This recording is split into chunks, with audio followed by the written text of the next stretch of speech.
हाय guys, chemistry की class में आप सभी का स्वागत है। Myself Lokesh. हम पढ़ रहे थे first unit fundamental concept of chemistry, और some fundamental concept of chemistry के अंदर हमारा टॉपिक चल रहा था मात्रकों की अंतर्राष्ट्रीय पद्धति। मेजर टॉपिक था मात्रकों की अंतर्राष्ट्रीय पद्धति। सबसे पहले इसके अंदर हमने देखा था जो मात्रकों की जो अंतर्राष्ट्रीय पद्धति थी, तो मात्रकों को पहले एफपीएस के अंदर अर्थात एफपीएस में प्रदर्शित किया जाता था, दर्शाया जाता था उसका, या फिर मापा जाता था। उसके बाद में सीजीएस के अंदर इनको मापा जाता था, और आज एसआई पद्धति का प्रचलन है। अर्थात एसआई पद्धति अंतर्राष्ट्रीय मान्यता प्राप्त पद्धति कोई भी राशि होती है उसको मापा जाता है। अर्थात कोई भी ये कहें कि परिणाम होती है या फिर भौतिक राशि होती है, उनको मापा जाता है। देखो, इसके अंदर सब टॉपिक चल रहा था एसआई पद्धति में भौतिक राशियों का मात्रक।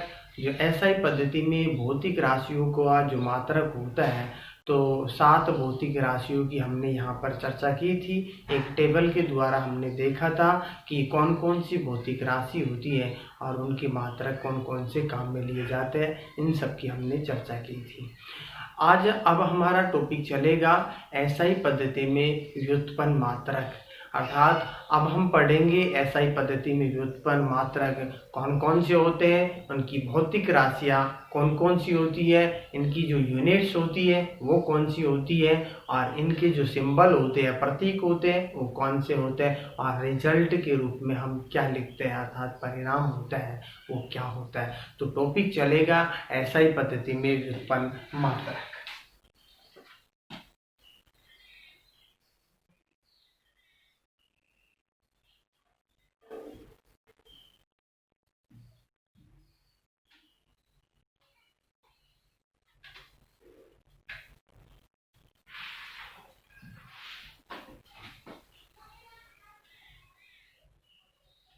एसआई पद्धति में व्युत्पन्न मात्रक। देखो, एसआई पद्धति में व्युत्पन्न मात्रक को प्रदर्शित करने के लिए पहले हम इसको हम टेबल के द्वारा समझेंगे। सबसे पहले भौतिक राशि,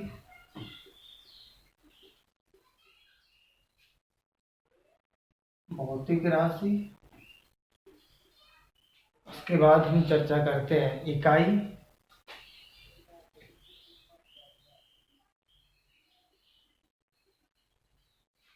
प्रतीक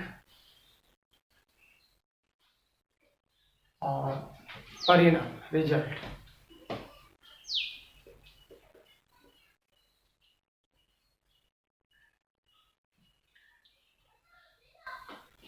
जो भौतिक राशि होती है, इकाई होती है, प्रतीक और परिणाम, इन सब की यहाँ पर हम चर्चा करेंगे। देखो,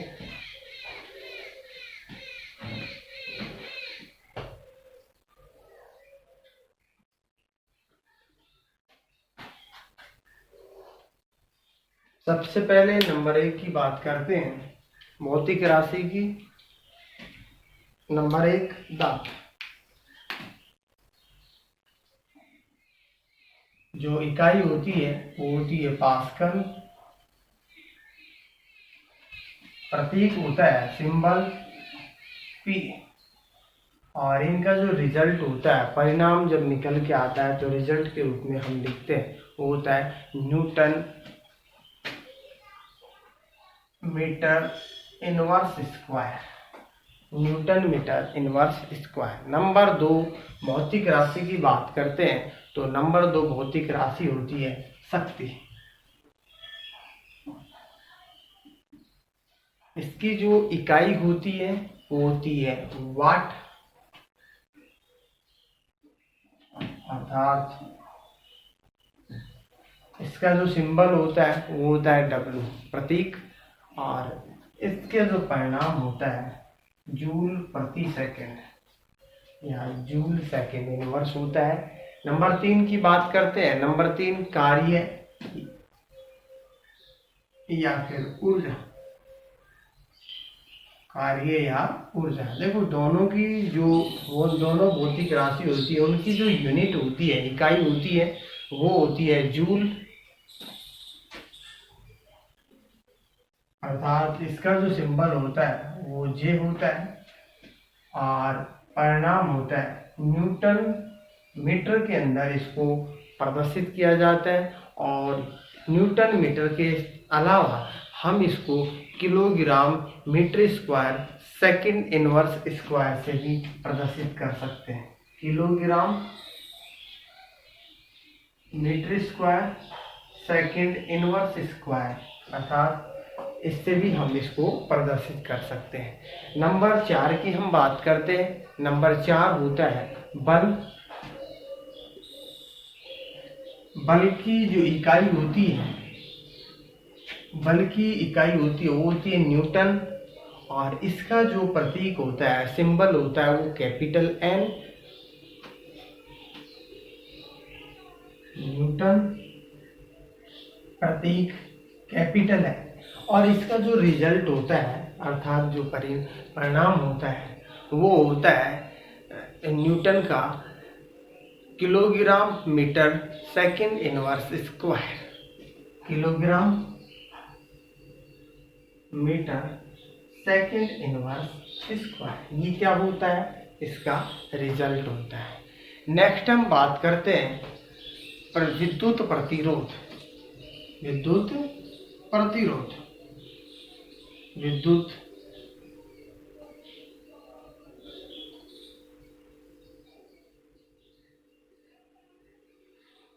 प्रतिरोध, जो विद्युत प्रतिरोध की जो इकाई होती है वो होती है ओम। ओम, इसे हम विद्युत प्रतिरोध के जो सिंबल होता है उसे हम आई से डिनोटेट करते हैं। और इसका जो परिणाम होता है वो होता है kilogram metre square second inverse cube. Kilogram metre square second inverse cube ampere inverse square. ठीक है। नेक्स्ट है विद्युत विभवांतर। नेक्स्ट हम बात करते हैं विद्युत विभवांतर। विद्युत विभवांतर की जो भौतिक राशि होती है उसकी जो यूनिट की हम चर्चा करते हैं, तो इसकी जो यूनिट होती है वो होती है वोल्ट, और इसका जो सिंबल होता है वो होता है वी। वोल्ट का जो सिंबल होता है वो होता है वी, और इसका जो परिणाम होता है वो होता है kilogram metre square second inverse cube or ampere inverse. तो ये क्या होता है, इसका रिजल्ट होता है। नेक्स्ट है हम विद्युत विभवांतर के बाद में हम बात करते हैं विद्युत आवेश।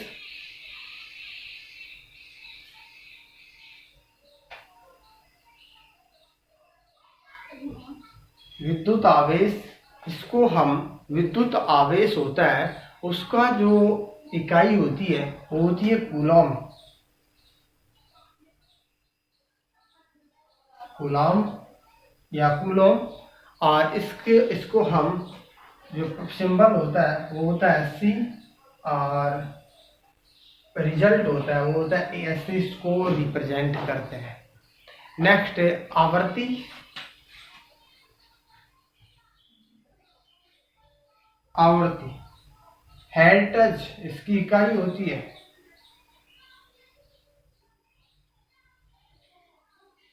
हेल्टज,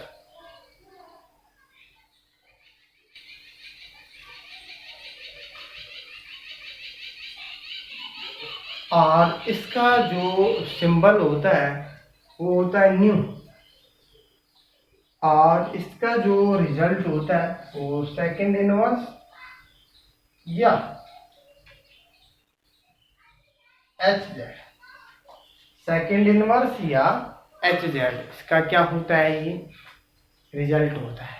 तो ये हमने यहाँ पर चर्चा की है कि जो SI पद्धति में व्युत्पन्न जो मात्रक होते हैं वो कौन कौन से होते हैं और उनका जो उनकी भौतिक राशियाँ कौन सी होती है, इनकी जो यूनिट्स होती है, इकाई क्या क्या होती है, सिंबल क्या क्या हम काम में लेते हैं और जो रिजल्ट होता है उनको हम किस प्रकार से किस आधार से रिप्रेजेंट करते हैं, ये हमने यहाँ पर देखा है। नेक्स्ट हम बात करते हैं नेक्स्ट क्लास के अंदर कि इसके जो सिंबल होते हैं SI पद्धति में जो SI पद्धति के अंदर जो हम लिखते हैं SI मात्रक के जो पूर्व लगन होते हैं वो कौन कौन से होते हैं, जिनके आधार पर हम यहाँ पर एक टेबल बना करके हम समझेंगे कि पूर्व लगनों को हम किस आधार पर हम रिप्रेजेंट करते हैं और किस प्रकार से हम इनको यहाँ पर साथ में काम में लिखते हैं तब पूर्व लगन के रूप में काम में लेते हैं। उन सब की हम चर्चा करेंगे नेक्स्ट क्लास के अंदर। Thank you.